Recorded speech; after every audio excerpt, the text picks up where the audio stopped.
Halo semua, kami dari kelompok 5 akan memaparkan salah satu filsuf politik, yaitu Vladimir Ilyich Ulyanov.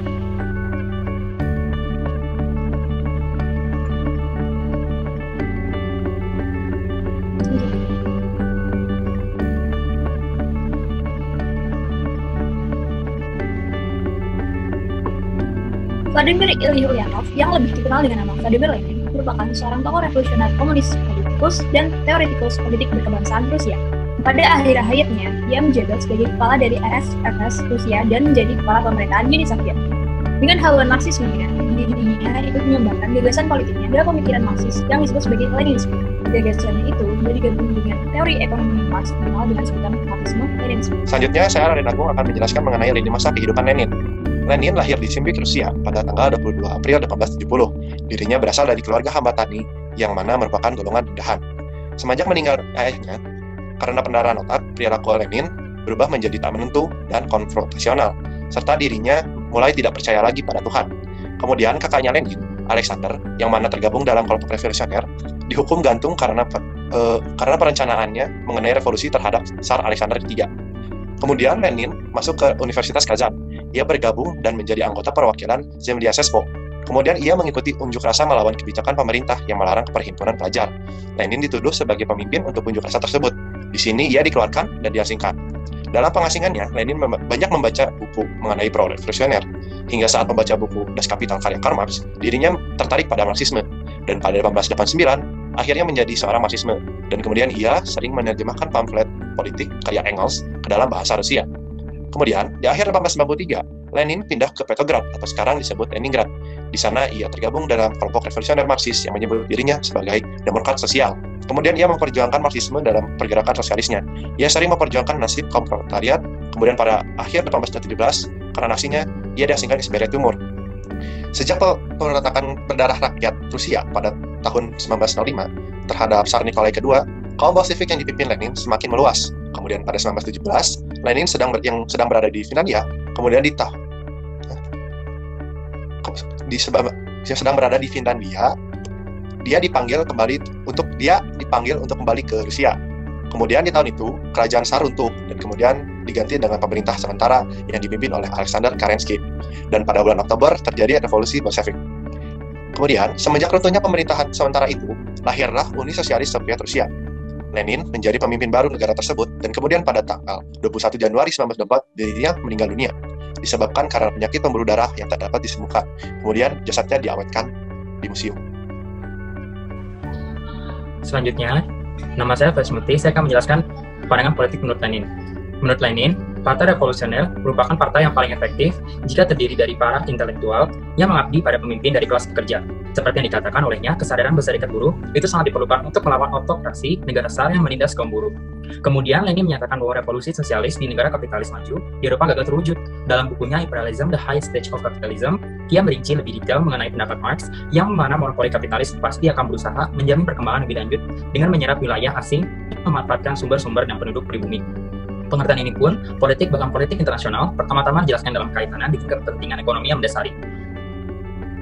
Lenin menyatakan bahwa negara-negara kapitalis maju telah menunda untuk sementara bencana krisis ekonomi dengan menemukan pasaran baru di negara-negara yang sedang berkembang di dunia.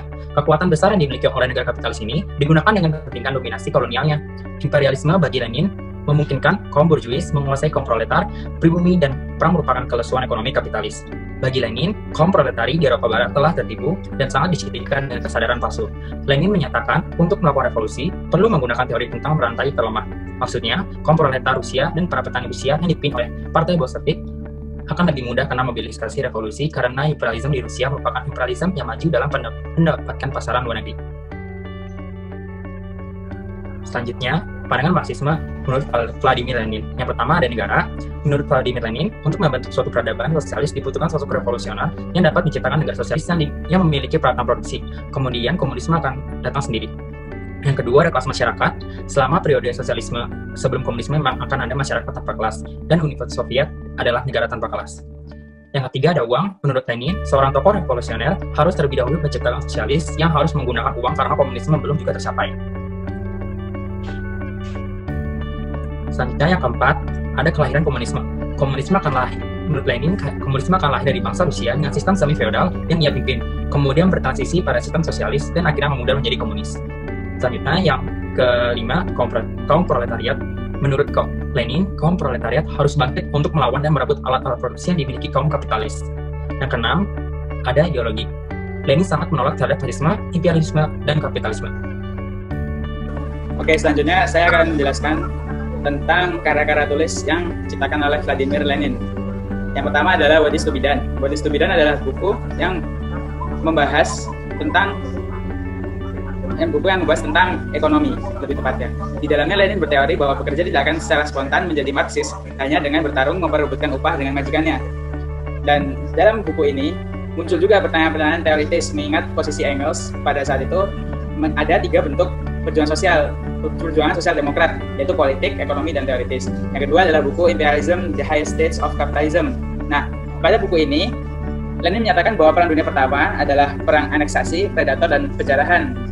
Nah, pada buku ini lebih menjelaskan tentang bahwasanya imperialisme itu lebih tinggi daripada kapitalisme. Ada satu kutipan yang akan saya bacakan, yaitu agar kapitalisme menghasilkan keuntungan lebih besar daripada yang dihasilkan pasar dalam negeri, penggabungan bank dan kartel industri menghasilkan kapitalisme keuangan yang diperlukan untuk ekspor dan investasi modal. Nah, oleh karena itu imperialisme adalah tahap tertinggi kapitalisme. Yang ketiga adalah the state and revolution. Nah, pada buku ini digambarkan bahwasanya negara dan revolusi adalah satu sifat inheren negara sebagai alat untuk penindas kelas. Ciptaan yang lahir dari keinginan sosial ini untuk mengontrol kelas sosial lain dari masyarakatnya. Dan bukan yang terakhir karya Lenin, tetapi yang kami contohkan yang terakhir adalah Left-Wing Communism, an Infantile Disorder. Nah, ini adalah karya Vladimir Lenin yang menyerang berbagai kritikus Bolshevik yang mengklaim posisi di sebelah kiri mereka. Sebagian besar kritikus adalah pendukung ideologi yang kemudian digambarkan sebagai komunisme kiri.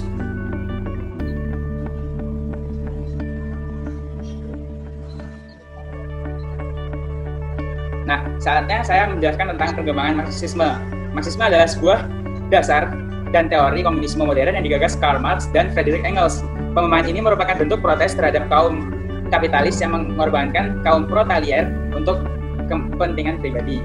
Nah, setelah itu ada juga yang muncul yang namanya Leninisme, yaitu sebuah pemikiran yang diciptakan dan digunakan oleh Vladimir Lenin mengenai bagaimana seharusnya partai komunis diorganisir dan mencapai demokrasi langsung yang berkaitan dengan sosialisme. Nah, yang kedua muncul yang namanya Stalinisme. Kebijakan tentang bagaimana membangun sosialisme dan membangun masyarakat komunis dilaksanakan oleh Joseph Stalin. Pemikiran ini digunakan untuk mempercepat pembangunan melalui industrialisasi. Dan yang ketiga adalah Maoisme, sebuah pemikiran dari Mao Zedong yang mana merupakan varian atau tindak lanjut dan dari teori Marxisme Leninisme.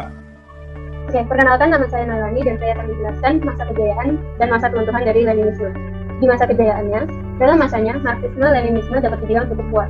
Dari awalnya, Uni Soviet yang terbentuk dari revolusi Bolshevik, kemudian Partai Komunis Cina dengan Maoisme, dan kepemimpinan Fidel Castro di Kuba yang berhaluan komunisme, serta negara-negara lain mulai bermunculan. Pada masa keruntuhannya, sejak kekalahan Uni Soviet dengan Perang Dingin melawan Amerika Serikat, yang menyebabkan runtuhnya Uni Soviet, serta runtuhnya tembok Berlin di Jerman, Marxisme-Leninisme di berbagai negara lain kemudian runtuh.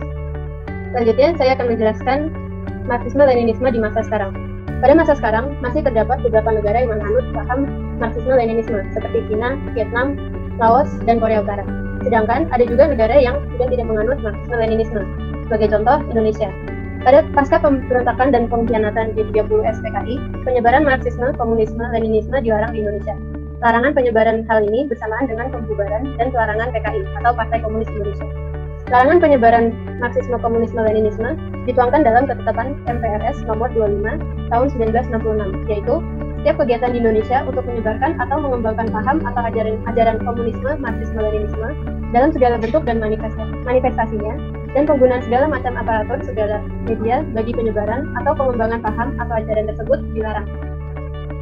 Hal ini dilarang karena dua alasan. Pertama, alasan yang sangat bertentangan dengan Pancasila, karena dari aspek teologi komunis melawan prinsip ketuhanan. Atau biasa dibilang, komunisme itu tidak mengenal adanya Tuhan. Sedangkan di Indonesia, dalam sila pertama Pancasila ini berbunyi ketuhanan yang Maha Esa. Alasan kedua adalah dari aspek ideologi. Jelas komunisme ini sangat berlawan dengan paham Pancasila. Perbedaan itu nampak pada seluruh sila Pancasila dan tidak pada sila pertama. Sedangkan dari aspek sosial, komunisme mengajarkan kelas, sedangkan Pancasila tidak.